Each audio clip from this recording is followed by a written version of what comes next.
Sabi nila, ang buhay ay parang kakanin. May malagkit na kapit ng pagmamahalan, may tamis na mga pangarap, at may puting niyog na nagsisilbing palamuti sa ibabaw ng lahat ng paghihirap. Sa loob ng 71 taon, naniwala ako ang munting pwesto ko sa tapat ng simbahan ng Pampanga ang aking langit. Dito ko pinalaki ang aking mga anak. Dito ko inalagaan ang danggal ng aking asawa. At dito ko rin naramdaman ang pinakamasakit na hiwa ng tadhana.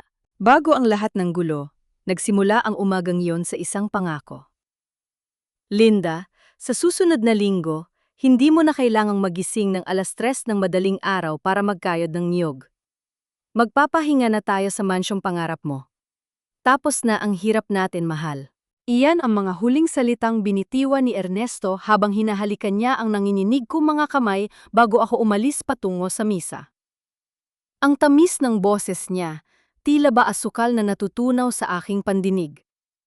Sino ang mag-aakalang ang tamis ngayon pala ang lason na dahan-dahang papatay sa aking danggal?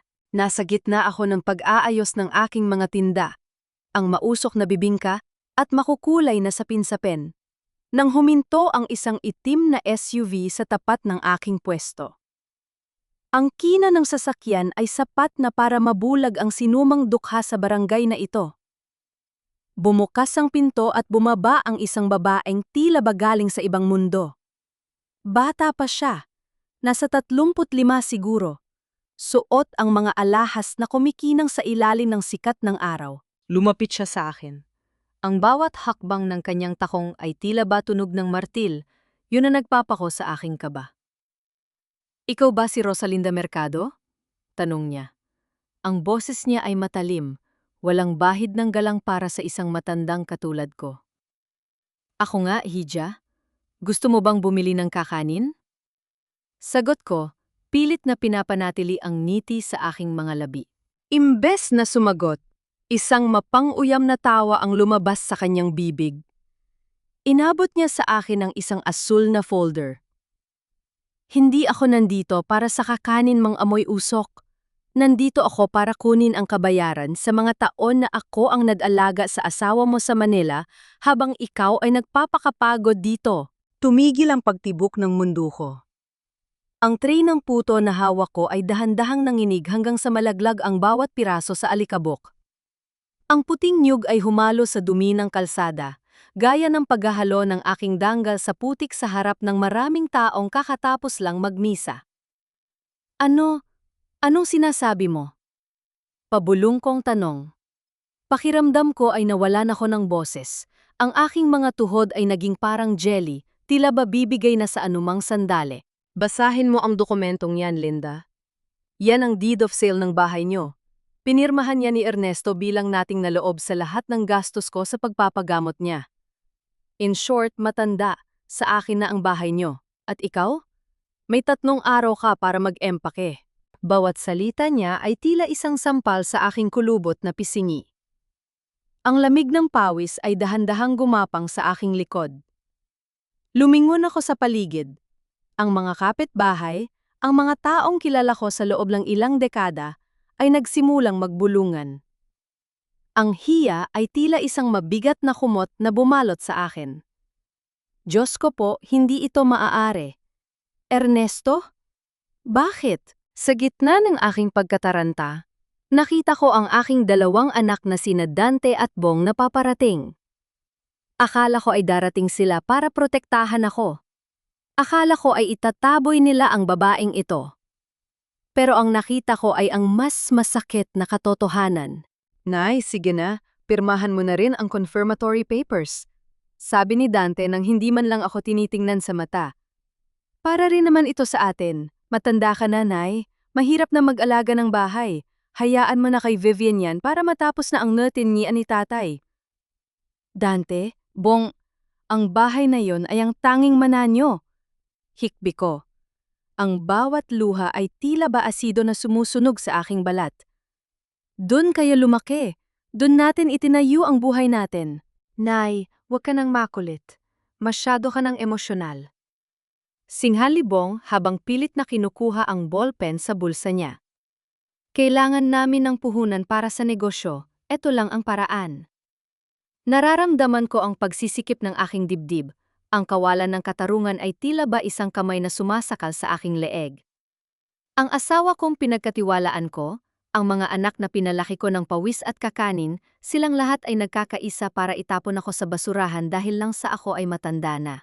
Tumayo ako ng tuwid. Kahit nanginginig ang aking buong katawan, hindi ko hinayaang makita nila ang aking tuluyang pagkawasak. Ang sakit na nararamdaman ko ay dahan-dahang nagiging isang matigas na bato sa loob ng aking puso. Hindi ko pipirmahan ang kamatayang ito, sabi ko. Ang boses ko ay mahina pero puno ng pait. Bago pa man makasagot si Dante, dinukot ko ang aking lumang notebook. Ang talaan ng lahat ng nag-order sa akin ng kakanin sa loob ng 40 taon. Ipinatung ko ito sa ibabaw ng folder ni Vivienne. Vivienne, ang bawat kakanin na ibinenta ko rito ay may record. At ang bawat sentimo na ibinayad mo sa akin noon ay may marka. Akala niyo ba ay ulyanin na ako? Matapang kong sabi habang nakatitig sa kanyang mga mata. Ernesto may have signed your papers, but this land is mine by heart and by law. Hinding-hindi niya makukuha ang bahay ko na hindi ako lumalaban hanggang sa huling hininga. Sa sobrang galit at sakit, hinablot ko ang tray ng malagkit na kakanin at isinaboy ito sa harap ng SUV ni Vivienne. Ang malagkit na kanin ay dumikit sa makintab na sasakyan, gaya ng paninindigan kong hindi aalis sa lupang ito. Tumalikod ako at naglakad palayo. Bawat hakbang ay parang tinik, ngunit hindi ako lumingon. Hindi nila alam, ang notebook na hawak ko ay hindi lang listahan ng benta. Doon nakatago ang lihim na sisira sa kanilang mga plano. Pag-uwi ko sa aming bahay, hindi ang bango ng bagong luto na kakanin ang sumalubong sa akin. Ang amoy ng alikabok at ang mabigat na katahimikan ang tila sumakal sa aking pagpasok. Nakaupo si Ernesto sa kanyang paboritong silya, nakayuko, at tila binibilang ang mga guhit sa kanyang mga kamay. Sa tanya, nakatayo ang aking 2 anak na sina Dante at Bong, ang mga lalaking pinaghirapan kong itawid sa gutom, na ngayon ay tila mga bultong hindi ko nakilala. Ernesto, tumingin ka sa akin. Pabulong kong sabi. Ang boses ko ay nanginginig sa pagod at uyam. Sabihin mo sa akin sa harap ng mga anak mo, totoo ba? Ipinagpalit mo ba ang bubong na ito para sa babaeng yon? Hindi kumibo si Ernesto. Ang tanging sagot niya ay isang mahaba at tuyong ubo na tila ba gustong iluwal ang lahat ng kanyang kasalanan. Ngunit si Dante ang sumagot para sa kanya. Nay, huwag mo nang pahirapan si tatay. Matanda na siya, may sakit. Ang mahalaga ngayon ay ang hinaharap. Sabi ni Dante habang dahan-dahang lumalapit sa akin. May hawak siyang isang bundle ng mga papel. Kailangan namin ni Bong ng puhunan. Baon kami sa utang, Nay. Kapag naibenta ang bahay na ito, magkakaroon kami ng share at ikaw naman, pwede ka nang magpahinga sa San Fernando kasama ang mga kamag-anak natin. Magpahinga? Dante, ang bahay na ito ang buhay ko, sigaw ko, kasunod ng pagpatak ng mainit na luha sa aking pisingi. Dito ako nagpuyat para mapagtapos kayo, isang piraso ng kakanin sa bawat pahina ng libro nyo, na yon, itatapon nyo ako dahil lang sa pera? Nay, nakakasawa na ang drama mo! Singhal ni Bong.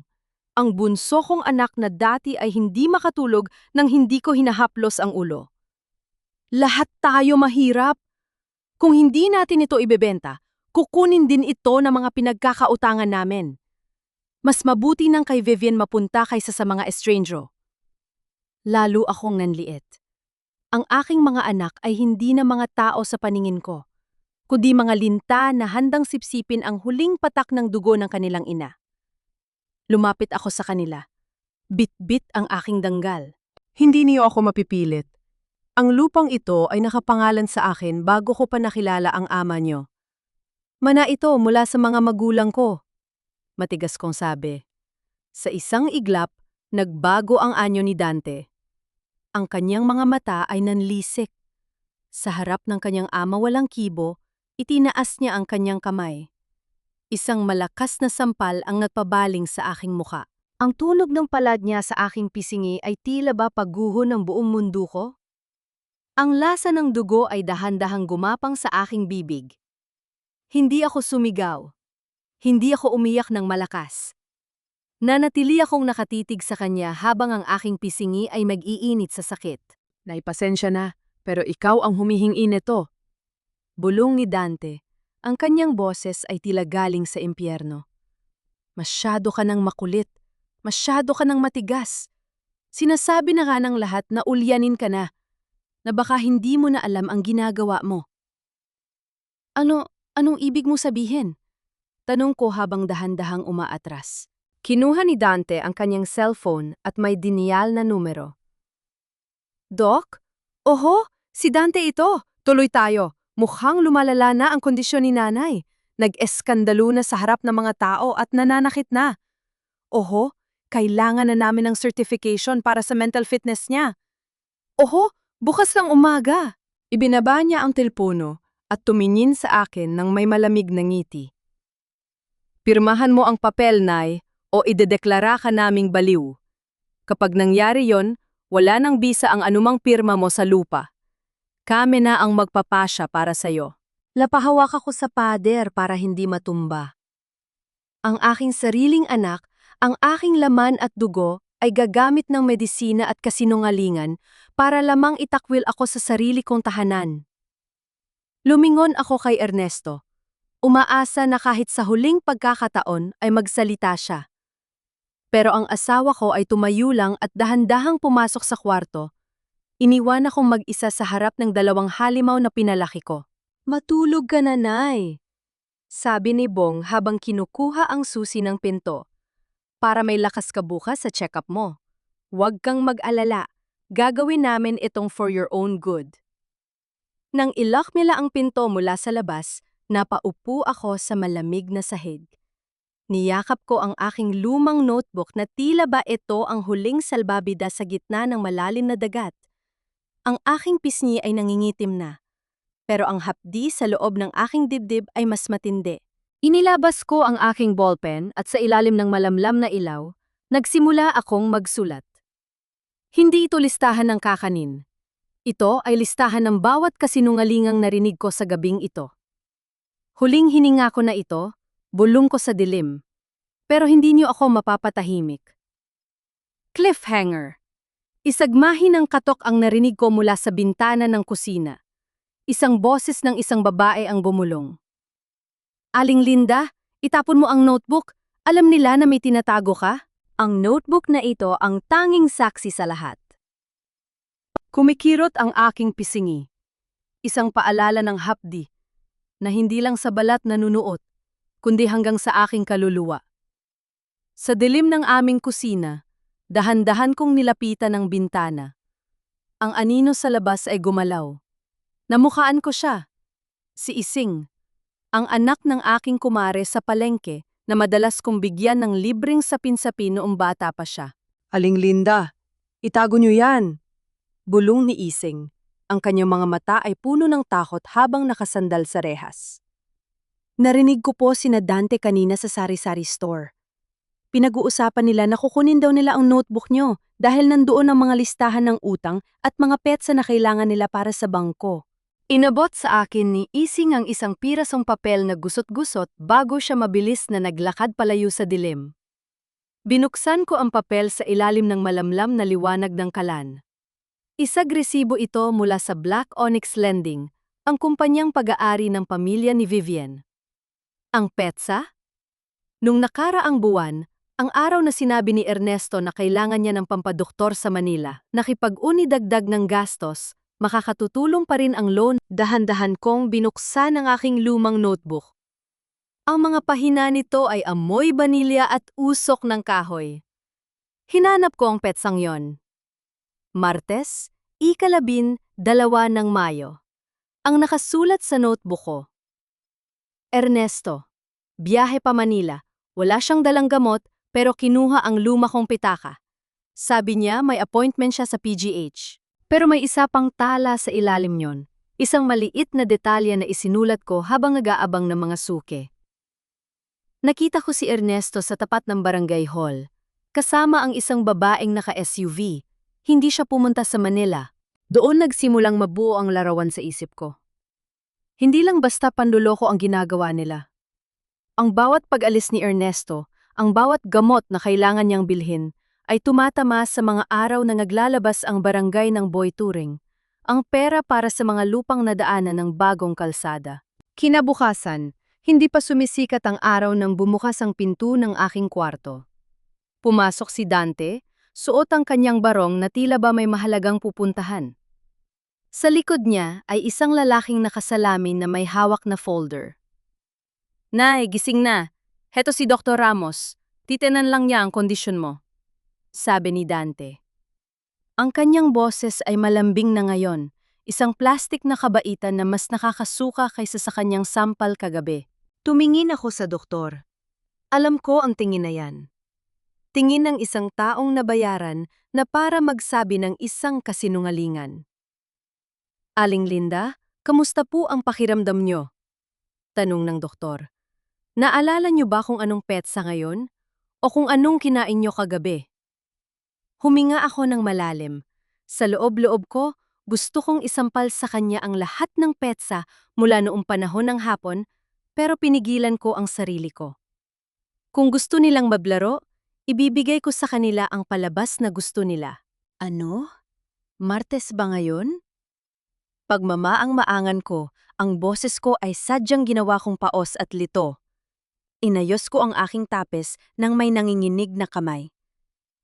"Kagabi, kumain ba ako? Parang hindi ko na matandaan, Ijo." Nakita ko ang mabilis na sulyap ni Dante sa doktor. Isang tagumpay ng ngiti ang dumaan sa kanyang mga labi. Dok, nakikita niyo na? Ganyan siya madalas, sabi ni Dante. Minsan nakakalimutan niya pati kung saan niya inilalagay ang mga dokumento ng bahay.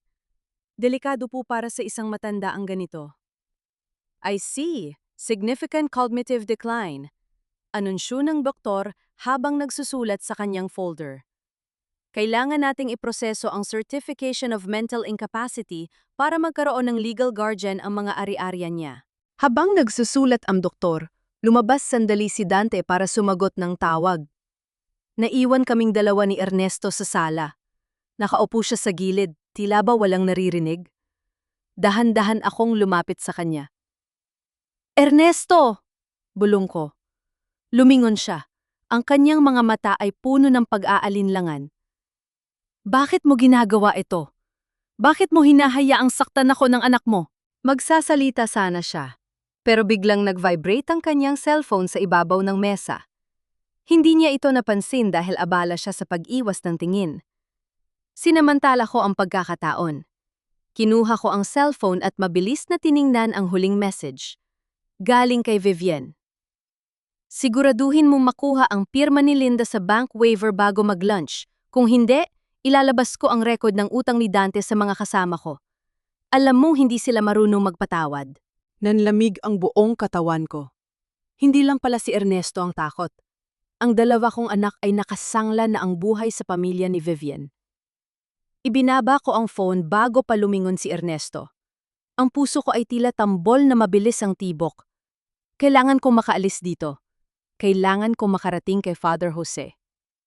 "Nay, halika na, kailangan nating pumunta sa San Fernando para sa huling pirma." Sigaw ni Dante mula sa pinto. Sa pagkakataong ito, hindi ako tumutol.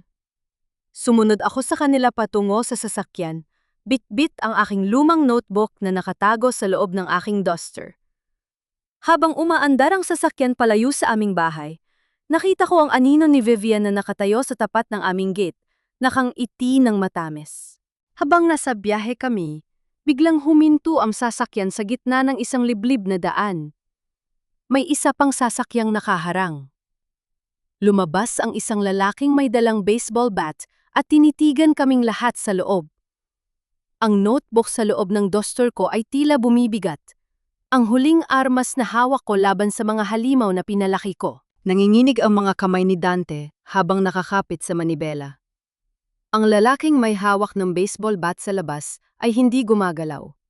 Sapat na ang kanyang presensya para maghasik ng lagim sa gitna ng masukal na daan. Lumapit ang lalaki sa bintana ni Dante at tinuktok ito ng 3 beses gamit ang dulo ng bat. Dante Mercado. Boses ng lalaki ay malalim at tila nanggagaling sa ilalim ng lupa. Ang sabi ni Vivienne, baka nakakalimutan niyo raw ang deadline sa Biyernes. Hindi sapat ang pangako. Kailangan namin ng titulo. Babayad na kami sa interes. Sumumpa si Vivienne. Utal na sagot ni Dante. Ang pawis niya ay tila gripo na tumutulo sa kanyang barong. Interes lang yon. Ang kapital, Dante. Ang kapital. Sabi ng lalaki bago niya hinampas ng mahina ang hood ng sasakyan. Naglika ito ng tunog na tila ba bungo ang nabasag. Umalis ang lalaki at sumakay sa kanyang motor. Iniwan kaming lahat na parang mga statwa sa loob ng sasakyan. Lumingon si Dante sa akin. Ang kanyang mga mata ay nanglilisik sa takot na naging galit. Nakita mo na, Nay? Yan ang mangyayari sa amin kapag hindi mo ibinigay ang gusto namin. Gusto mo bang mamatay ang mga anak mo? Hindi ako sumagot. Nanatili ako nakatitig sa kawalan. Sa loob ng duster ko, mahigpit ang hawak ko sa aking notebook. Doon ko napatunayan na ang mga anak ko ay hindi lang sakim. Sila ay mga bihag ng sarili nilang katangahan. Dinala nila ako sa San Fernando, sa maliit na apartment ng aking pamangking si Maria. Isang yugto ito ng plano nila. Ilayo ako sa Pampanga, ilayo sa mga suki ko, at ilayo sa mga taong pwedeng magtanggol sa akin. Para sa kanila, isa na akong cargo na kailangang itago hanggang sa matapos ang pirmahan. Nay, dito ka muna, para sa safety mo. Sabi ni Dante bago ako halos itulak papasok sa pintuan ni Maria. Huwag kang lalabas. Huwag kang kakausap sa kahit kanino. Maria, bantayan mong maigi si Nanay Linda. Huwag mong hahayaang makatawag sa kahit kanino. Nang makaalis si Dante, naiwan kaming dalawa ni Maria sa sala. Si Maria ay isang nurse, pagod mula sa shift niya sa ospital, pero alam kong may puso siya. Tiningnan niya ang pisingi ko, ang pasa mula sa sampal ni Dante na ngayon ay nangingitim na. Tita Linda, anong nangyari sa mukha niyo? Pabulong niyang tanong, ang kanyang mga mata ay nagsisimulang mangilid ang luha.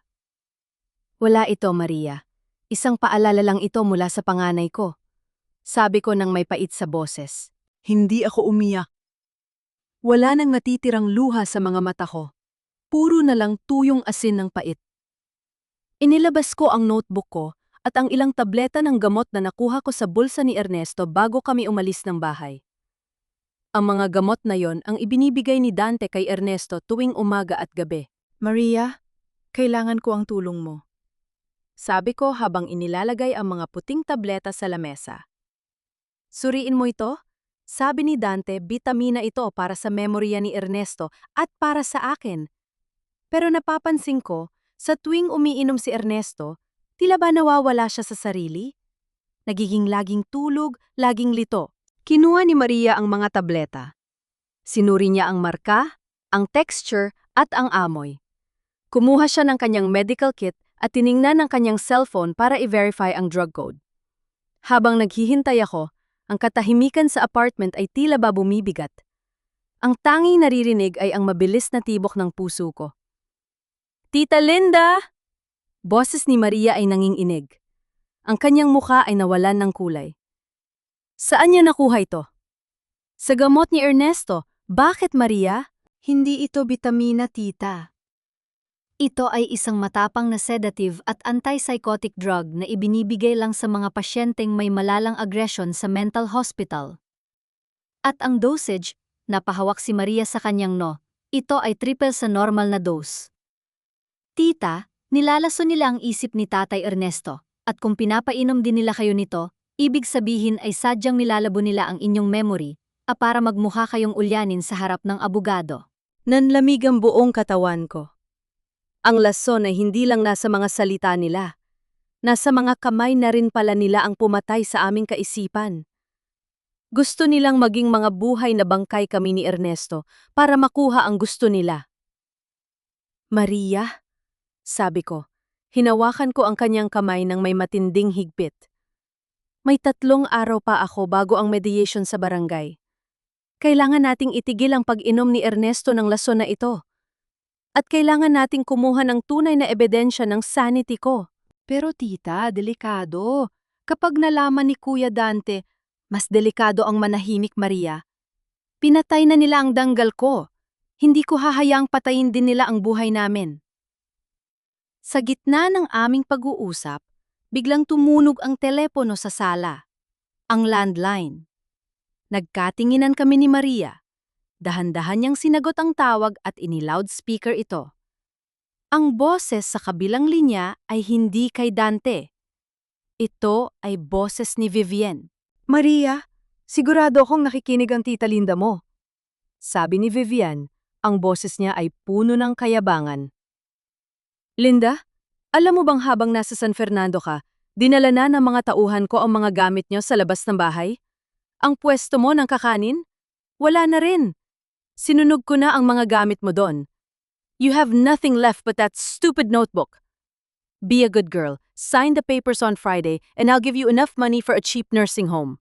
Isang malakas na kalabog ang narinig namin mula sa pintuan ng apartment. Hindi ito katok. Ito ay tunog ng isang tao na pilit na binubuksan ang lock gamit ang bakal. Maria, sa banyo! Ngayon din! Bulong ko habang mahigpit kong niyayakap ang notebook sa aking dibdib. Ang bawat hila ng bakal sa labas ng pinto ay tila ba tunog ng hatol sa aking kamatayan. Maria! Sa banyo! Huwag kang lalabas! Bulong ko habang itinatago ang aking notebook sa ilalim ng stack ng mga labandahin. Ang puso ko ay tila tambol na mabilis ang pagtibok, bawat pintig ay nagpapaalala sa akin ng aking edad at ng aking panghihina. Bumukas ang pinto ng may malakas na kalabog. Ngunit hindi ito mga tauhan ni Vivienne. Ang pumasok ay si Dante, hingal na hingal, at ang kanyang mga mata ay nalilisik sa galit. Sa likod niya ay si Bong na nakayuko, hindi makatingin sa akin ng diretsyo. Nay, akala mo ba matatakasan mo kami? Sigaw ni Dante. Lumapit siya sa akin at hinablot ang aking braso. Sabi ni Vivienne may itinatago ka raw. Ibigay mo sa akin ang notebook na yon. Ibigay mo bago pa makalimutan na nanay kita. Dante, tama na. Nasasaktan si Tita Linda. Sigaw ni Maria na lumabas mula sa banyo, pilit na humaharang. Ngunit tinulak lang siya ni Bong sa isang tabi. Huwag kang makialam, Maria. Pamilya ito. Singhal ni Dante. Tumingin ako kay Dante nang diretsyo sa kanyang mga mata. Wala nang pamilya rito, Dante. Pinatay mo na ang pamilyang ito nung itinaas mo ang kamay mo sa akin. Hinalugog nila ang buong apartment ni Maria. Binaliktad nila ang mga unan, binuksan ang bawat cabinet, ngunit hindi nila nahanap ang notebook. Sa sobrang desperasyon, hinablot ni Dante ang aking lumang bag. Dadalhin ka naming pabalik sa Pampanga. Doon ka sa kwarto mo hanggang sa matahuhan ka. Ibinalik nila ako sa aming bahay sa Pampanga ng gabing iyon. Ipinasok nila ako sa aking kwarto at nilak ang pinto mula sa labas. Sa kabilang kwarto, naririnig ko ang malakas na pag-ubo ni Ernesto. Isang ubo na tila ba nanggagaling sa isang taong unti-unti nang nauubos ang hininga. Nang magbura ang katahimikan sa paligid ng 2:00 ng madaling araw, ginamit ko ang hairpin na itinago ko sa aking tapes. Sa loob ng maraming taon ng pagtitinda ng kakain, natuto akong maging maparaan. Isang mahinang tunog ng pag-click at bumukas ang pinto ng aking kwarto. Dahan-dahan akong gumapang patungo sa kwarto ni Ernesto. Ang amoy ng gamot at pagkabulok ay nanunuot sa aking ilong. Nakita ko si Ernesto nakahiga. Ang kanyang mga mata ay nakadilat pero tila ba walang nakikita. Ito ang epekto ng lason na ipinapakain sa kanya ng sarili niyang mga anak. Ernesto, bulong ko. Hinaplos ko ang kanyang no. Gising ka ba? Dahan-dahang gumalaw ang kanyang mga labi. Linda, tumakas ka na. Bakit Ernesto? Bakit mo hinayaan na maging ganito tayo? Itinuro niya ang kanyang unan ng nanginginig na kamay. Cellphone, sa ilalim. Mabilis kong kinapa ang ilalim ng kanyang unan. Isang maliit na cellphone na luma ang nakuha ko. Binuksan ko ito at binasa ang mga huling mensahe. Ang aking puso ay tila pinipiga sa bawat salitang nababasa ko. Hindi ito mga mensahe ng pag-ibig mula kay Vivian. Ito ay mga mensahe ng pananakit. Ernesto, kung hindi mo mapapapirma si Linda sa Biyernes, sisiguraduhin kong sa sementeryo na ang tuloy ni Dante. Alam mo kung paano maningil ang Black Onyx? Pirma ni Linda o buhay ng anak mo, mamili ka. At ang sagot ni Ernesto, Vivian, sige na, gagawin ko. Huwag niya lang saktan si Dante, papatayin ko na ang dangal ko, iligtas niyo lang ang anak ko. Napaupo ako sa sahig. Ang galit na nararamdaman ko kanina ay napalitan ng isang matinding awa. Ang asawa ko ay nagkunwaring nagtaksil, nagkunwaring masama, para lang protektahan ang isang anak na wala namang ibang ginawa kundi abusuhin kami. Ernesto was sacrificing me to save a monster, ngunit may isa pang mensahe na nagpatigil sa hininga ko, isang audio recording. Pinindot ko ang play. Boses iyon ni Vivian at Dante sa labas ng bahay noong nakaraang gabi. Huwag kang mag-alala, Dante. Kapag nakuha na natin ang titulo, itatapon na natin ang matanda sa San Fernando. At ang tatay mo? Hayaan mo na siya maubos sa gamot. Hindi na rin yan tatagang ng 1 buwan. Kapag wala na sila, ang kalahati ng benta ay mapupunta sa utang mo at ang kalahati ay sa akin. Naramdaman ko ang pagsikip ng aking dibdib. Ang sarili kong anak ay nakikipagkasundo na patayin ang kanyang sariling ama para lang sa pera. Ang lason na ipinapakain nila kay Ernesto ay hindi lang para sa mental fitness, kundi para dahan-dahan itong mamatay. Biglang bumukas ang ilaw sa kwarto ni Ernesto. Nakatayo sa pinto si Dante, may hawak na baso ng tubig at ang puting tableta. Tumingin siya sa akin, pagkatapos ay sa cellphone na hawak ko. Ang kanyang mukha ay naging kasing itim ng gabi. Nay, sabi ko naman sa'yo, masamang makialam sa gamit ng may sakit. Hindi ako gumalaw. Ang bawat hibla ng aking duster ay nanginginig sa galit. Ngunit ang aking mga mata ay nanatiling nakapako sa aking panganay. Nay, ibigay mo sa akin ang cellphone. Boses ni Dante ay mahinahon. Ngunit ito ay ang katahimikan bago ang isang malakas na bagyo. Bakit, Dante? Para mabura mo ang ebidensya na pinapatay mo na ang sarili mong ama? Pait na lumabas sa aking mga labi. Tumingin ako kay Ernesto na nakahiga. Ang kanyang hininga ay mababaw at puno ng hirap. Hindi siya nagtaksil sa akin, di ba? Pinilit niyo siyang magkunwari may babae para mapirmahan ko ang titulo dahil sa hiya at dangal? Isang malaking dula-dulaan para lang pagtakpan ng mga utang mo. Isang malakas na tawa ang narinig mula sa pintuan. Hindi si Dante, si Vivian. Pumasok siya sa kwarto. Suot ang kanyang mamahaling takong. Na tila ba tinutusok ang bawat alaala ng bahay na ito. Wala na ang kanyang pasweet na boses. Ang kanyang mukha ay kasing lamig ng bakal. Bravo, Aling Linda! Matalas pa rin pala ang utak ng isang matandang tindera ng kakanin. Sabi ni Vivian habang kinukuha ang baso ng tubig mula kay Dante. Totoo ang sinasabi mo. Hindi ako mistress ng asawa mo. Mas hamak na mas maganda ako sa panlasa ng matandang ito. Ako ang anak ni Boss Cardo, ang may-ari ng Black Onyx. At ang mga anak mo? Sila ang mga tupa na dinala ang sarili nila sa katayan. Vivian, wag na nating patagalin ito. Singhal ni Dante. Ang kanyang mukha ay puno ng desperasyon. Ibigay mo na ang titulo, Nay. Isang pirma mo lang, ligtas na kami. Kapag hindi nakuha ni Vivian ang bahay na ito bago ang Sabado, kukunin nila ang mga daliri ko. Gusto mo ba yon? Napatitig ako kay Ernesto.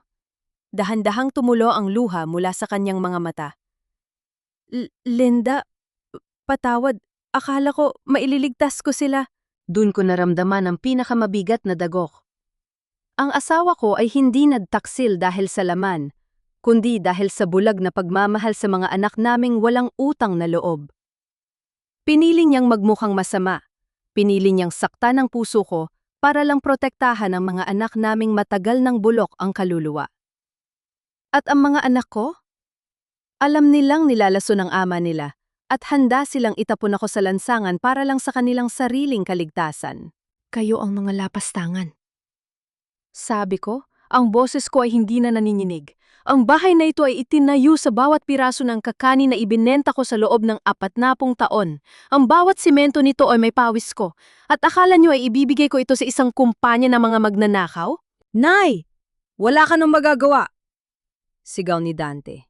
Akmang haablutin niya ang cellphone mula sa akin nang bigla kong itinapon ang baso ng tubig na nasa lamesa. Nabitak ito sa sahig. Ang mga piraso ng bubog ay humarang sa kanyang paglapit. Mabilis akong tumakbo patungo sa bintana ng kwarto ni Ernesto. Ang aking notebook ay mahigpit na nakasukbit sa aking baywang. Vivian? Dante? Akala nyo ay ulyanin ako. Pero sa notebook na ito, nakatala ang bawat petsa ng pagpunta niya sa Black Onyx. Nakatala rito ang record ng buwitong ng barangay na kinuha ni Ernesto nang wala akong alam. At ang audio recording na ito? Ito ang tatapos sa inyo. Hulihin niyo siya! Sigaw ni Vivian. Ngunit sa gitna ng kaguluhan, isang liwanag ng flashlight ang tumama mula sa labas ng bakod. Ang mga tahol ng aso sa barangay ay nagsimulang maging mingay.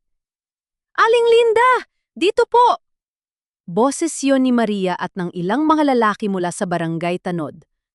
Habang pilit akong umaakyat sa bintana, naramdaman ko ang isang kamay na humawak sa dulo ng aking duster. Si Bong. Tumingin siya sa akin ng may pag-aalinlangan, ang kanyang mga mata ay puno ng takot. Nay, patawad. Ang hawak ni Bong sa duster ko, ito ba ay para pigilan ako o para tulungan ako makatalon? Naramdaman ko ang pagluwag ng kapit ni Bong sa dulo ng aking duster. Nakita ko ang takot sa kanyang mga mata. Takot na hindi para sa akin, kundi para sa kanyang sarili. Nay, takbo na. Pabulong niyang sabi, sapat lang para marinig ko sa gitna ng ingay ng mga tanod sa labas. Sa huling sandali, nanaig ang kaunting hibla ng konsensya sa bunsong anak na dati ay pinaghele ko sa aking mga bisig. Hindi na ako lumingon. Tumalon ako mula sa mababang bintana, sinalubong ng matitigas na braso ng mga tanod at ni Maria. Ramdam ko ang bawat kirot sa aking mga tuhod at ang mabilis na pagtibok ng aking puso na tila ba sasabog na sa loob ng aking dibdib. Tita Linda, ayos lang po ba kayo? Sigaw ni Maria habang inaalakay ako patungo sa naghihintay na tricycle. Sa simbahan, Maria! Dalhin niyo ako kay Father Jose! Abang mabilis na humaharurot ang tricycle sa madilim na kalsada ng Pampanga, tiningnan ko ang aming bahay na unti-unting lumiliit sa paningin ko. Nakita ko si Dante na sumisigaw sa tapat ng gate, pilit na pinipigilan ng mga tanod, habang si Vivian ay nakatayo lang sa dilim, ang kanyang mukha ay tila isang anino ng kamatayan.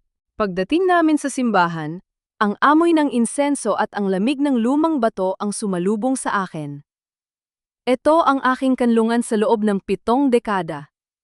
Dito ko ibinuhos ang lahat ng aking dalangin at dito ko rin balak itago ang huling alas ng aking katarungan. Aling Linda, anong nangyari sa iyo? Bungad ni Father Jose nang makita niya ang aking gulogulong anyo at ang nangingitim kong pisngi. Ang matandang pari ay kilala ni Papa at ni Ernesto mula pa noong kabataan namin. Padre, eto po. Itago niyo po ito. Sabi ko habang iniaabot ang aking lumang notebook. Nandito ang lahat. Ang record ng bawat buwitor na kinuha ni Ernesto, ang mga petsa ng pagbabayad niya sa Black Onyx, at ang ebidensya ng panloloko ng mga anak ko. Kinuha ni Father Jose ang notebook nang may pang-inginig ang kamay. Linda, ang pamilya ay dapat na nagtutulungan, hindi nagkakagulo ng ganito. Padre, wala na akong pamilya. Ang pamilyang minahal ko ay sila ring nagnanakaw ng huling hininga ko. Sagot ko habang dahan-dahang napaupo sa mahabang upuan ng simbahan. Dito niyo po muna itago yan. Yan ang magiging selyo ng aking katotohanan. Hindi pa natatapos ang aking hininga nang marinig ko ang malakas na pagbukas ng malaking pinto ng simbahan. Ang tunog ng mga takong ni Vivian ay umalingaw-ngaw sa katahimikan ng banal na lugar. Kasunod niya si Dante, na ngayon ay tila bawala ng galang kahit sa harap ng dambana. Father Jose, ibigay niyo sa amin ang matandang yan. Sigaw ni Dante. Ang kanyang boses ay puno ng uyam. Wala siyang alam sa ginagawa niya. May dala kaming Certification of Mental Incapacity. Ilegal ang pagtatago niyo sa isang taong hindi na maayos ang pag-iisip. Dante, nasa loob ka ng bahay ng Diyos. Mahinahong sabi ni Father Jose, pero may autoridad sa kanyang boses. Ang certification na sinasabi mo ay wala pang bisa hanggat hindi ito dumadaan sa tamang pagsusuri ng korte. At ang notebook na hawak ko? Ito ay magsisilbing saksi sa inyong mga kasamaan. Isang notebook laban sa legal na dokumento? Tawa ni Vivienne, ang kanyang mga mata ay nanlilisik sa galit. Father, wag niyo kaming pilitin na madami kayo sa gulo ng pamilyang ito. Isang tawag ko lang, pwedeng masira ang reputasyon niyo sa buong barangay. Sabihin niyo gusto niyo bang mabalita na ang parokya niyo ay nagtatago ng isang baliw na nagnakaw ng sariling titulo ng bahay? Nanatiling matatag si Father Jose. Itinago niya ang notebook sa loob ng kanyang sutana. Ang katotohanan ay hindi kayang sirain ng anumang paninira, Vivienne. Linda, manatili ka rito. Walang sinuman ang pwedeng humawak sa iyo sa loob ng simbahang ito. Titingnan natin, bulong ni Vivienne. Lumingon siya kay Dante. Tawagan mo ang pulis. Sabihin mo dinukot ni Maria at ng mga tanod ang nanay mo at itinago rito. Gagamitin natin ang batas para makuha ang gusto natin. Habang papalabas sila ng simbahan, nakita ko ang sulyap ni Dante sa akin. Walang pagsisisi, wala ring awa. Ang nakita ko lang ay ang isang taong lamon na ng kasakiman. Napahawak ako sa krus na nakasabit sa aking leeg. Diyos ko, bigyan niyo po ako ng lakas. Huwag niyo pong hayaang mamatay ang katarungan sa kamay ng mga halimaw na ito. Isang malakas na busina ng SUV ang narinig mula sa labas ng simbahan. Hindi lang ito pulis, may mga lalaki naka-uniporme ng Black Onyx ang nagsimulang palibutan ng bawat labasan ng parokya. Padre, hindi lang ang notebook ang gusto nila. Gusto nila akong burahin sa mundo. Ang bawat yabag ng mga lalaki sa labas ng simbahan ay tila ba tunog ng mga kabaong na ipinapako. Sa loob ng dambana, ang liwanag ng mga kandila ay nanginginig, gaya ng aking mga kamay na nakakapit sa laylayan ng sutana ni Father Jose. Ang amoy ng lumang kahoy at insenso ay hindi sapat para itago ang baho ng kasakiman na dala ni Dante at Vivian sa pintuan. Padre, huling babala na ito. Sigaw ni Dante. Ang kanyang boses ay umaalingaw sa mataas na kisame ng simbahan. Ibigay niyo sa amin ang matanda. Huwag niyo kaming piliting gumamit ng dahas sa loob ng bahay ng Diyos. Ang dahas ay wala sa mga kamay niyo, Dante. Ang tunay na dahas ay nasa puso niyo na pilit pinapatay ang inyong sariling ina. Mahinahong sagot ni Father Jose habang nakaharang ang kanyang katawan sa harap ko. Biglang bumukas ang pinto sa gilid at pumasok ang dalawang lalaki mula sa Black Onyx. Hila-hila ang isang lalaking halos hindi na makalakad. Ang puso ko ay tila piniga nang makita ko ang kalagayan niya. Si Ernesto. Ang asawa ko ay mukhang isang multo. Ang kanyang mukha ay kasing puti ng papel. Ang kanyang mga mata ay lubog at walang buhay dahil sa mga gamot na ipinakain sa kanya. Inihagis siya ng mga lalaki sa sahig ng simbahan, sa paanan ni Dante at Vivian. Tatay! Sigaw ni Maria, pero agad siyang pinigilan ng isang tauhan ni Vivian. Lumapit si Vivian kay Ernesto at hinablot ang kanyang buhok para pilitin itong tumingin sa akin. Oh Linda, heto ang mahal mong asawa. Mukhang hindi na siya tatagal kung hindi siya makakabalik sa gamutan na ibinibigay namin. Pirma mo lang ang kailangan at ibabalik namin siya sa ospital. Tiningnan ko si Ernesto. Sa gitna na kanyang kalituhan, tila may isang sandali ng katinuan na dumaan sa kanyang mga mata nang magtama ang aming paningin. Dahan-dahan siyang umubo, isang tuyong tunog na tila ba nanggagaling sa kailaliman ng kanyang dibdib. Linda? Pabulong niyang tawag. Naalala ko bigla ang sinabi ni Maria tungkol sa gamot. Ang lason na ipinapakain nila sa kanya ay dahan-dahang nauubos ang bisa dahil hindi siya nakainom ng dose niya kaninang gabi. Sa gitna ng kanyang panghihina, dahan-dahang tumulo ang luha mula sa kanyang mga mata. Linda, Ang kwintas, ang hikaw. Bulong ni Ernesto. Napatigil ako. Alam ko ang tinutukoy niya. 10 taon na ang nakalilipas. Nung unang beses siyang naospital dahil sa lagnat na hindi gumagaling, ibinenta ko ang kaisa-isang pares ng gintong hikaw na manako pa sa aking ina para lang may pambayad sa gamot niya. Nung gabi niyon, habang binabantayan ko siya, nangako si Ernesto na hinding-hindi niya hahayaang mauhaw o magutom ang pamilya namin. Patawad.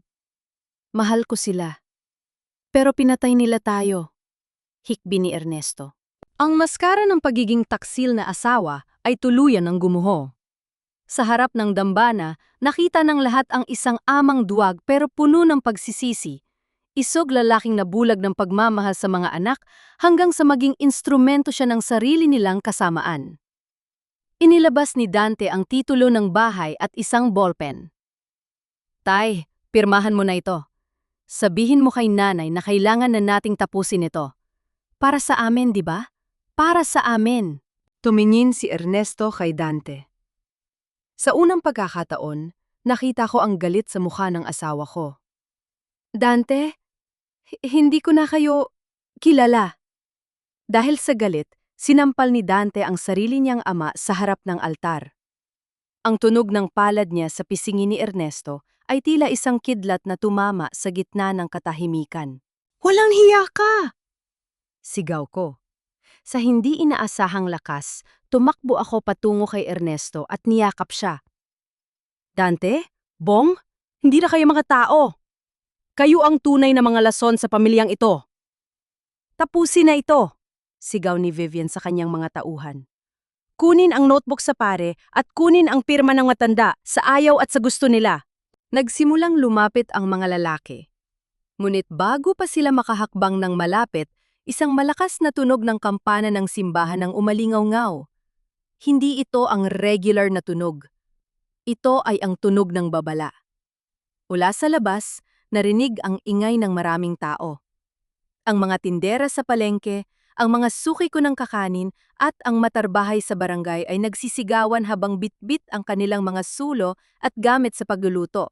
Hindi lang kami ang narito, Vivian. Ang buong parokya ay saksi sa ginagawa nyo.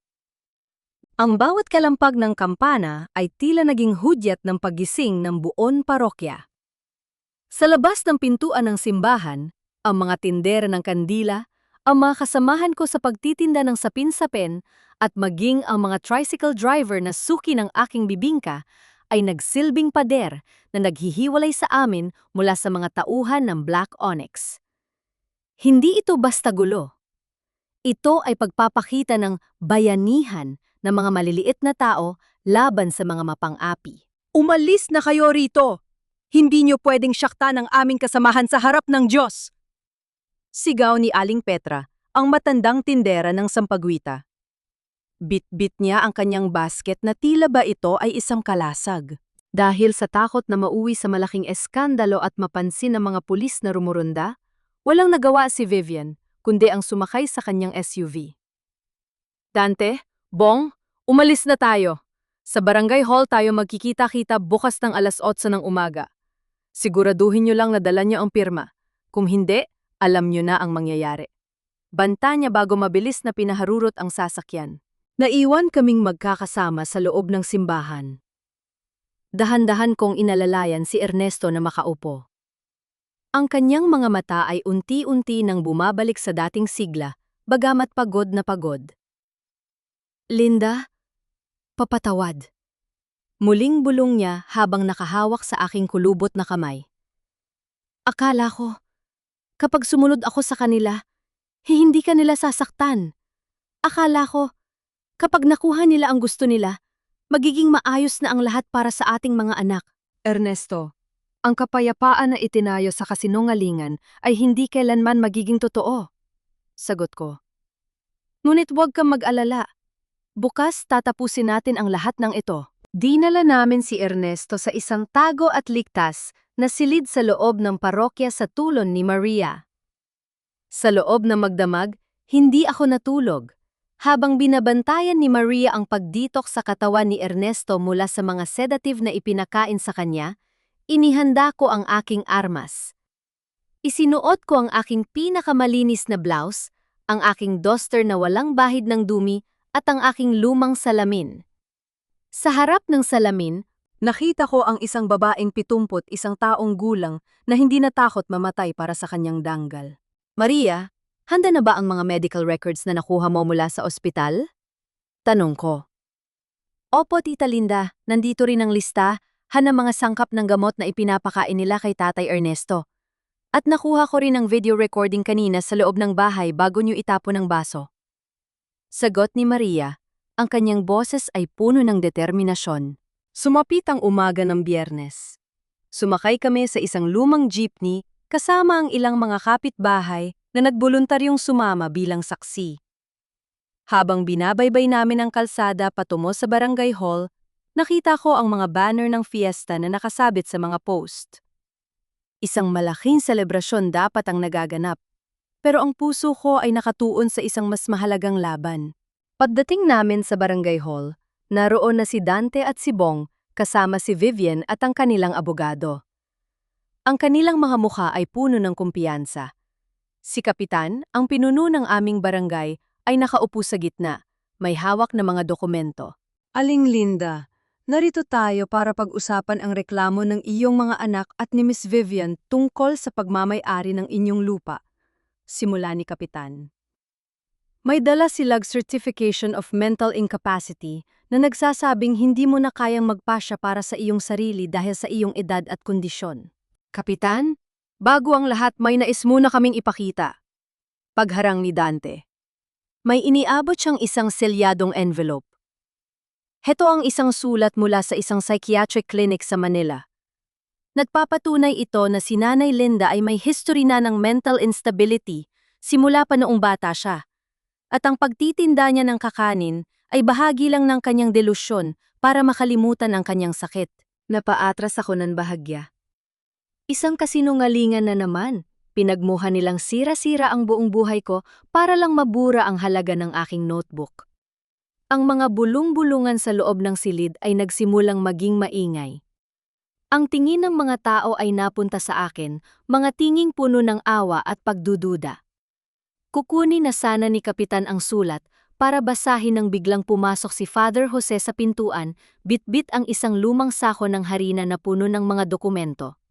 Kapitan, huwag mo munang basahin ang sulat na yan hanggat hindi mo naririnig ang tunay na tinig ng nakaraan. Natahimik ang buong barangay hall nang pumasok si Father Jose. Ang sako ng harina na bitbit niya ay inilapag niya sa harap ng mesa ni Kapitan nang may mabigat na tunog. Ang matandang parokya ay hindi lang lugar ng dasal, Kapitan. Ito rin ang taguan ng katotohanan ng mga taong walang boses. Anunsyo ng pare. Father, huwag kayong makialam dito. Legal na usapin ito. Sigaw ni Dante, ang kanyang mukha ay naging kasimpula ng kamates sa galit. May psychiatric report kami. Ang nanay ay ulyanin at hindi na alam ang ginagawa. Dante? Anak. Dahan-dahan akong tumayo. Tumingin ako sa kanya ng diretso, walang bahid ng takot. Ang ulyanin ay yung nakakalimot sa utang na loob. Ang baliw ay yung pumapatay sa sariling magulang para lang sa pera. At ako? 71 taon na ako. Pero hinding-hindi ko makakalimutan ang bawat sentimo na ibinayad ko para sa kinabukasan nyo. Binuksan ni Father Jose ang sako. Inilabas niya ang aking lumang notebook, ang talaan ng kakanin. Kasunod nito ang isang stack na mga bank withdrawal slips na may petsa mula sa nakaraang 5 taon. Kapitan, tingnan niyo ang mga petsang ito. Sabi ko habang itinuturo ang mga pahina sa notebook ko. Tuwing ika-15 ng buwan, itinatala ko rito ang dami ng order ng sapin-sapin. At sa mga mismong araw na yon, may mga malalaking halaga ng pera na kinukuha si Ernesto mula sa aming joint account gamit ang mga wad na dokumento. Kasama po sa sako ang mga recorded statements ng mga tauhan sa bank. Una nagsasabing si Vivian at Dante ang laging kasama ni Ernesto tuwing nagwi-withdraw ito, habang ang asawa niya ay nasa tapat ng simbahan at tagtatrabaho. Dagdag ni Father Jose. Biglang tumayo si Vivian. Ang kanyang mga mata ay nanlilisik. Wala kayong ebidensya. Yan ay mga lumang papel lang. Ang mahalaga ay ang certification na hawak namin. Eksaktong pagkatapos niyang magsalita, pumasok si Maria kasama ang isang lalaking nakabarong, si Mr. Santos, ang manager ng Rural Bank of Pampanga. Actually, Miss Vivian, may ebidensya kami. Simula ni Mr. Santos. Chinek namin ang pirma ni Aling Linda sa deed of sale na isinumate nyo. Hindi ito tumutugma sa signature specimen niya sa aming records. At may mas malala pa, ang bank waiver na sinubukan nyo ring ipasa ay may marka ng forced signature based sa aming audit. At heto pa, Kapitan. Sigaw ni Maria habang inilalapag ang mga medical tests ni Ernesto. Napatunayan ng laboratory o na may mataas na level ng sedative drug sa dugo ni Tatay Ernesto. Ang mga gamot na ito ay sadyang ibinigay para mawala siya sa sariling katinuan. At ang prescription? Galing sa klinikang pag-aari ng asawa ni Vivian. Nanlambot ang mga binti ni Dante. Napaupo siya sa sahig habang si Bong ay nagsimulang umiyak sa isang sulok. Nay! Nay, patawad! Kailangan lang namin ng pera. Papatayin kami ng mga tauhan ni Vivian. Papatayin kayo? Humakbang ako palapit sa kanila. Pinili niyo ang pera kaysa sa buhay ng inyong ama? Pinili niyo ang kasinungalingan kaysa sa danggal ng inyong ina? Ang utang na sinasabi niyo? Kayo ang gumawa niyan, kaya kayo ang dapat magbayad. Ngunit ang bahay ko? Ang bahay na ito ay monumento ng aking paghihirap. At hinding-hindi niyo ito makukuha. Tiningnan ni Kapitan ang lahat ng ebidensya. Ang sako ng harina ni Father Jose ay naglalaman din ng mga screenshot ng mga tinanggap na banta ni Ernesto mula sa Black Onyx. Ang lahat ng dula-dulaan nila ay gumuho sa harap ng lahat. Dante Mercado, Bong Mercado, at Miss Vivian. Base sa mga ebidensyang ito, ang barangay ay hindi maglalabas ng certificate to file action pabor sa inyo. Hatol ni Kapitan. Sa halip, narito na ang mga pulis para imbestigahan ang kaso ng drugging, falsification ng dokumento at elder abuse. Pumasok ang mga pulis sa loob ng hall. Mabilis na pinusasan si Vivian na nagsisigaw pa rin ng mga pagbabanta. Sumunod na pinalabas sina Dante at Bong. Ang kanilang mga ulo ay nakayuko sa sobrang hiya sa harap ng kanilang mga kabarangay. Naiwan akong nakatayo sa gitna ng silid. Naramdaman ko ang isang kamay sa aking balikat. Si Ernesto. Gising na ang diwa, nakatayo ng maayos sa tulong ni Maria. Linda, salamat, bulong niya. Tiningnan ko siya. Hindi nang may galit, kundi nang may malalim na kalungkutan. Ernesto, ang bahay ay ligtas na, pero ang tahanan natin, yun ang hindi ko na alam kung mabubuo pa. Sa labas ng barangay hall, narinig ko ang palakpakan ng mga tindera at mga suki ko. Ang katarungan ay hindi dumating sa pamamagitan ng mabilis na kamao, kundi sa pamamagitan ng bawat titik na isinulat ko sa aking lumang notebook. Habang papaalis ang sasakyan ng pulis, sumigaw si Vivian mula sa loob. Akala niyo ba tapos na ito? Hindi lang ako ang may-ari ng Black Onyx. Darating ang tatay ko at sisiguraduhin niyang susunigin ang bawat kakanin mo, Linda. Sige, sunigin niyo, bulong ko sa sarili. Dahil ang apoy na dala niyo ay wala pang kalahati ng apoy na nagpatatag sa akin. Ang katahimikan sa aming bahay pagkatapos ng kaguluhan sa barangay ay hindi nakakabingwi, kundi nakakabigat. Ang bawat sulok ng sala na dati ay puno ng tawanan ng aking mga anak noong bata pa sila. Ngayon ay tila ba minumulto ng kanilang mga maling desisyon. Ang amoy ng insenso mula sa altar ay humahalo sa amoy ng linimento ni Ernesto na ngayon ay nakahiga sa maliit na sofa sa labas ng aming kwarto. Kinabukasan, pumunta ako sa presinto. Hindi dahil sa awa, kundi dahil gusto kong makita ang mga mukha ng mga taong nagnakaw ng aking kapayapaan sa huling pagkakataon. Naroon sina Dante at Bong sa likod ng rehas. Ang kanilang mga barong ay gusot na, ang kanilang mga mata ay dilat at puno ng puyat. Nang makita nila ako, agad silang dumikit sa bakal. Nay! Nay, salamat at dumating ka! Sigaw ni Dante. Nagsimulang tumulo ang kanyang mga luha. Nay, bawiin mo ang reklamo. Sabihin mo nagkamali ka lang. Kami ang mga anak mo, Nay. Pamilya tayo. Utang na loob, Nay, ilabas mo kami rito. Hindi namin kaya sa loob, maraming masasamamang tao. Tiningnan ko sila ng matagal. Walang galit sa aking mga mata. Puro na lang isang malalim na pagkapagod. Utang na loob, Dante? Bong? Binanggit niyo pa ang salitang yan pagkatapos niyo akong tawaging baliw? Pagkatapos niyo kaming lasunin ng ama niyo para lang sa pera?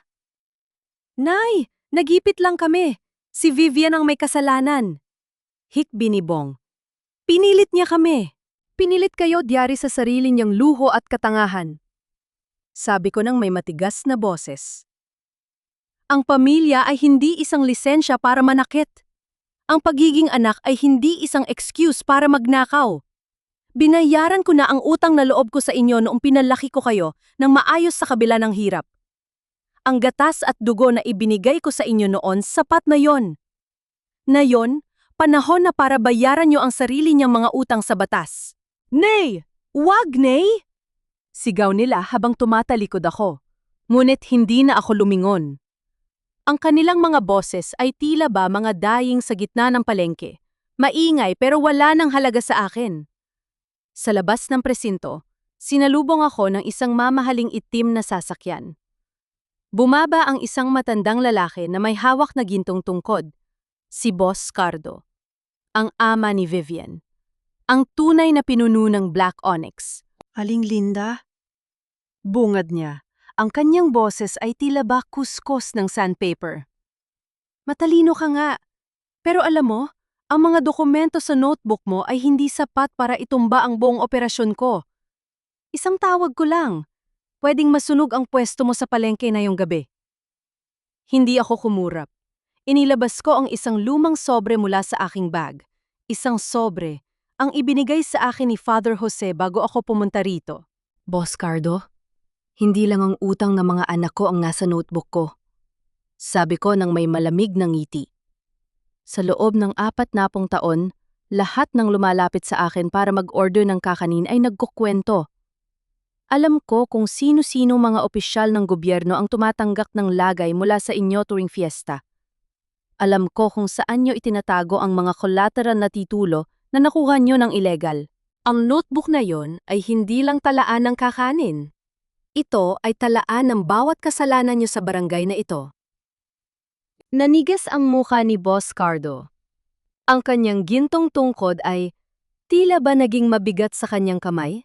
Kapag may nangyaring masama sa akin, sa bahay ko, o kahit sa isang pirasong sapin-sapin ko, ang kopya ng notebook na yan ay didiretso sa National Bureau of Investigation sa Maynila. Hawak yan ng isang taong hinding-hindi niyo mababayaran, dagdag ko. Kaya Boss Cardo, kung gusto niyo pang mag-enjoy sa inyong retirement, layuan niyo kami. At ang utang ng mga anak ko, ituring niyo na yang bad debt.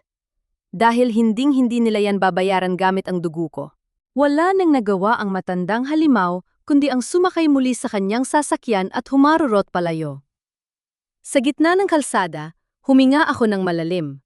Ang amoy ng luto ng kakanin mula sa malayo ay tila ba isang tagumpay? Pag-uwi ko, nakita ko si Ernesto sa veranda. Nakaupo siya, nakatitig sa kawalan. Linda, tawag niya. Ang boses niya ay nanginginig. Pwede na ba akong pumasok sa kwarto natin? Tiningnan ko ang pintuan ng aming kwarto. Pagkatapos ay tumingin ako sa kanya. Ernesto, ang gamot mo ay nasa lamesa. Ang pagkain mo ay ihahanda ni Maria. Pero ang kwarto? Ang kwarto ay para sa mga taong tapat. Maaari kang manatili rito dahil kailangan mo ng alaga, pero hindi na tayo magiging mag-asawa gaya ng dati. Ang tiwala ay parang basong nabasag. Pwedeng idikit, pero laging may lamat. Pumasok ako sa loob ng bahay at sinara ang pinto. Hindi ako malungkot. Hindi rin ako masaya. Pero sa unang pagkakataon sa loob ng maraming taon, naramdaman ko ang tunay na kalayaan. Isang buwan ang lumipas. Habang nag-aayos ako ng aking pwesto sa tapat ng simbahan, isang batang lalaki ang lumapit sa akin. May iniabot siyang sulat na may selyo ng korte. Isang foreclosure notice para sa bahay ni Vivian. Ang gulong ng tadhana minsan ay mabagal, pero hinding-hindi ito humihinto. Isang taon ang mabilis na lumipas mula nang ang aking notebook ay naging mitsa ng pagbagsak ng mga halimaw sa aming buhay. Ngayon, ang bawat umaga ko ay nagsisimula hindi sa takot, kundi sa amoy ng bagong kayod na niyog at sariwang dahon ng saging. Ang sikat ng araw sa Pampanga ay tila mas maliwanag ngayon, tila ba nakikigalak sa kapayapa ang tinatamasa ng aking puso. Ang munti kong pwesto sa tapat ng simbahan ay hindi na lang basta tinda-tindahan. Sa tulong ni Maria at ni Father Jose, pinalaki ko ito at ginawang isang maliit na kooperatiba. Tinawag ko itong Dangal ng Kakanin. Dito tinuturuan ko ang mga biyuda at mga matatandang babaeng inabandona ng kanilang mga pamilya kung paano magluto, mag-imbentaryo, at ang pinakaimportante, kung paano magkaroon ng sariling pera. Ayaw kong may ibang Rosalinda na iiyak dahil tinawag silang ulyanin ng sarili nilang dugo. Habang nag-aayos ako ng mga tray ng puto bumbong, nakita ko ang dalawang lalaking nakauniporme ng orange na nagwawalis sa gilid ng kalsada bilang bahagi ng kanilang community service pagkatapos lumabas ng kulungan. Sila sina Dante at Bong. Napahinto sila sa tapat ng pwesto ko. Ang kanilang mga mukha ay sunog sa araw. Ang kanilang mga kamay na dati ay puro sugal at pandoloko ang alam, ngayon ay may mga kalyo na sa paggawa ng marangal na trabaho. Tumingin sila sa akin ng may pagsisisi, pero nanatili akong tuwid ang likod. Nay, pabulong na tawag ni Dante. Hindi siya makalapit dahil sa kahihiyan sa harap ng mga taong nakatingin. Iho, tapusin niyo ang trabaho niyo. Mahinahon kong sabi habang iniabot ko sa kanila ang 2 balot ng bibingka. Heto, kumain muna kayo. Pero tandaan nyo, ang pagkain na ito ay galing sa pawis ko, hindi sa hingi. Kapag natapos nyo na ang inyong parusa, bumalik kayo sa bahay, hindi bilang mga Panginoon, kundi bilang mga taong handang magsimula mula sa ibaba. Walang imik silang tumango at nagpatuloy sa pagwawalis. Nakita ko ang mga luha nilang pumatak sa semento. Marahil ay natutunan na nila na ang tunay na kayamanan ay hindi nakukuha sa mabilisag paraan, kundi sa bawat butil ng paghihirap. Pag-uwi ko sa bahay, sinalubong ako ni Ernesto. Hawak niya ang timba ng tubig at abala sa pagdidilig ng mga halaman. Maayos na ang kanyang pag-iisip, bagaman malungkot pa rin ang kanyang mga mata. Siya ang nagsisilbing caretaker ng aming bakuran. Pinapatuloy ko siya, pinapakain at inaalagaan ang kanyang kalusugan, pero ang aming kwarto ay nananatiling akin lang. Alam niya ang hangganan niya. Alam niya na ang tiwala ay isang biyayang kailanman ay hindi na niya maibabalik sa dati. Umupo ako sa aking paboritong silya sa veranda. Bit-bit ang aking lumang notebook. Marami na itong dagdag na pahina. Mga kwento ng tagumpay ng mga kababaihang tinulungan ko, mga resibo ng aking sariling pag-unlad, at mga aral na itinuro sa akin ng tadhana. Tumingin ako sa langit. Ang huling sinag ng araw ay tila ba isang gintong sapin-sapin na bumabalot sa buong barangay. Naramdaman ko ang ginhawa sa aking dibdib. Ang isang matandang tindera ng kakanin ay hindi lang pala pwedeng magpakain ng tiyan. Pwede rin pala siyang magmulat ng isipan at magligtas ng isang tahanan. Ako si Linda Mercado. 72 taon na ako ngayon. At sa bawat kakanin na inihahain ko, may kasamang kwento ng isang inang hinding-hindi matatalo ng kahit anong lason o paninira. Dahil hanggat may tamis sa aking paninindigan at lagkit sa aking katapatan, mananatili akong reyna ng aking sariling buhay. Sa pagtatapos ng huling kabanata na ito, tila ba nadarama ko rin ang init ng bagong lutong bibingka ni Aling Linda habang ang bawat hibla ng ating mga damdamin ay dahan-dahang kumakalma. Ang paglalakbay na ito ay hindi lamang tungkol sa isang matandang inapi, kundi tungkol sa muling pagkabuhay ng danggal na inakala nating nabaon na sa limot.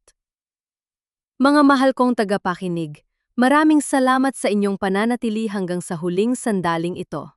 Ang kwento ni Linda Mercado ay isang malakas na paalala sa ating lahat, na ang katandaan ay hindi kahinaan at ang pagiging mabait ay hindi nangangahulugang pagiging tanga. Sino ba sa atin ang hindi nakaramdam ng kirot noong masampal si Linda ng sarili niyang anak? Sino ang hindi nanggigil noong nalaman nating nilalason pala ang kanilang kaisipan? Ngunit sa huli, Nanaig ang katotohanan dahil sa isang simpleng notebook na naging saksi sa lahat. Tunay ngang ang buhay ay parang kakanin. Kailangan ng matinding apoy para mabuo ang tamis at tibay. Ngayon, tatanungin ko kayo. Kung kayo ang nasa katayuan ni Linda, tatanggapin niyo pa ba ang inyong mga anak sa inyong tahanan pagkatapos ng lahat ng kanilang ginawa? O sapat na bang makita silang nagbabayad ng kanilang kasalanan sa batas? Nais kong marinig ang inyong mga opinyon. Mag-comment kayo sa ibaba kung anong bahagi ng kwento ang pinakatumatak sa inyong puso. Ipaalam nyo rin sa akin kung nasaan tayo ngayon. Sa abroad ba bilang OFW na nangungulila sa magulang? O nasa bahay lang habang nag-aalaga ng pamilya? Ang bawat comment nyo ay nagbibigay ng inspirasyon sa akin para sumulat pa ng mga kwentong kapupulutan ng aral. Huwag kalimutang i-like at i-share ang video na ito para mas marami pa tayong Rosalinda na mabigyan ng lakas ng loob. Hanggang sa muli nating pagkikita sa susunod na kwento ng buhay, pag-ibig at katarungan. Manatiling matatag at huwag hayaang mabulag ng pansamantalang ginto. Tura ng kwento. Ang notebook ni Aling Linda. Ang kwentong ito ay isinulat base sa kwento ng ating tagapakinig na si Aling Rosa, 71 taong gulang mula sa Pampanga, na nagpadala ng kanyang karanasan upang magsilbing babala na ang ating mga ari-arian ay dapat nating ingatan hanggang sa huling sandali at ang katarungan ay laging kakampi ng mga tapat. Lahat ng mga karakter at sitwasyon sa kwentong ito ay muling isinulat at ginawang hukaw upang maprotektahan ang pagkakakilanan ng mga sangkot at hindi naglalayong manira ng sinuman. Ang kwentong ito ay nilikha para sa libangan at upang maghatid ng positibong mensahe tungkol sa pagpapahalaga sa ating mga magulang at sa ating danggal.